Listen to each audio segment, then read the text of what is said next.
Gaza? What? Would you ever visit Gaza? I would. Yeah, I would. I'd be proud to. I see it. I mean, I know it so well without visiting, but I do see it. Yeah, I would actually. I'd like to do it. I'd like to put my feet on it at least. But I think it's going to be a great miracle over the coming decades. And you know, if you go too fast, that's not going to be good. You have to go at the right speed. You can't go too fast. Mr. President, Who are you with? I'm BBC, Tom Bateman, BBC, with the radio call. Nice accent. Thank you. When Steve Witkoff was in Hostages Square last night, he mentioned Prime Minister Netanyahu and the crowd booed. I wondered if you saw that and what you made of that. I also saw the crowd cheer when he mentioned Trump, like really cheer, and it's an honor.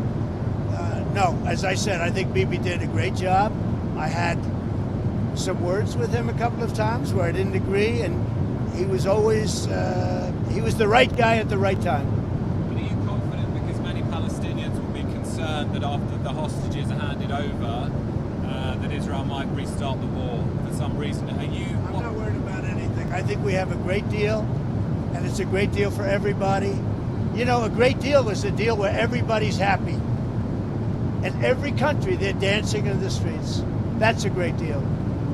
It's a unique period in time. Mr. President, November 1st, 100% tariffs on China is what you said. Is that still the plan? Yeah, right now it is. Yeah, let's see what happens. You know, for me, you know what November 1st is? An eternity. November 1st is an eternity for me. So there's For somebody else, it's right around the corner. For me, when I hear November 1st, it's an eternity. Go ahead. You had talked a couple weeks ago, you were doing an interview, and you talked about how you hope to end the war in Ukraine because it might help you get into heaven. How does this help?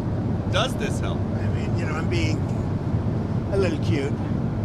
I don't think there's anything going to get me in heaven, okay? I really don't. I think I'm not maybe heaven bound. I may be in heaven right now as we fly in Air Force One. I'm not sure I'm going to be able to make heaven. But I've made life a lot better for a lot of people. And, you know, as an example, had the election of 2020 not been rigged, you would have millions of people living just in Russia, Ukraine alone. That would have never happened. And it didn't happen for 4 years. And I knew Putin very well. It was the apple of his eye. All the things I've said would have never happened. We had an incompetent administration. We had an incompetent president. And because of a crooked election, millions of people are dead.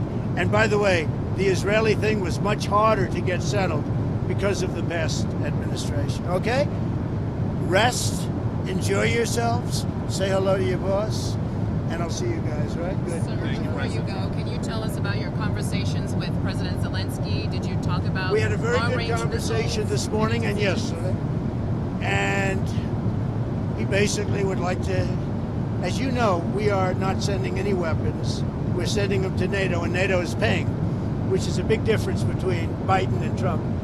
Because Biden gave him $350 billion, and we didn't. We gave them nothing, but we gave them respect and some other things, frankly.